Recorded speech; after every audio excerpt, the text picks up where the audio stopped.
besar pasak daripada tiang. Begitulah kondisi anggaran pendapatan dan belanja pemerintah (APBN) saat ini. Kementerian Keuangan melaporkan, defisit APBN 2025 hingga bulan Maret 2025 mencapai Rp104,2 triliun atau 0,43% terhadap produk domestik bruto (PDB). Defisit APBN ini berarti pendapatan lebih kecil dibanding jumlah pengeluaran pemerintah.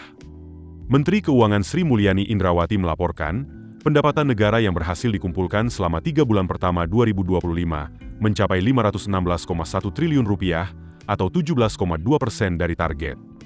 Penerimaan tersebut turun 12% ketimbang periode sama pada 2024. Pendapatan negara itu berasal dari penerimaan pajak sebesar Rp322,6 triliun atau 14,7% dari target, dari kepabeanan dan cukai Rp77,5 triliun atau 25,7% dari target, serta dari penerimaan negara bukan pajak (PNBP) Rp115,9 triliun atau 22,6% dari target.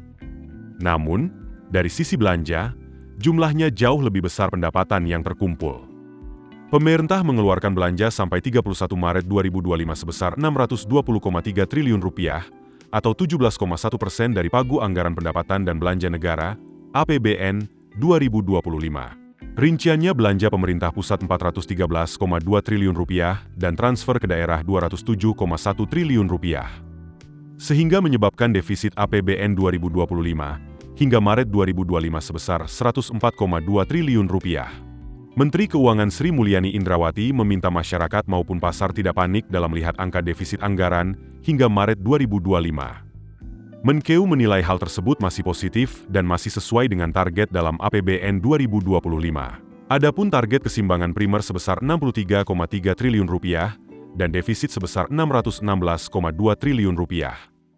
Sri Mulyani mengatakan, APBN 2025 memang dirancang defisit Rp616 triliun untuk melakukan countercyclical guna mendukung pemulihan ekonomi dan akselerasi program-program pembangunan nasional.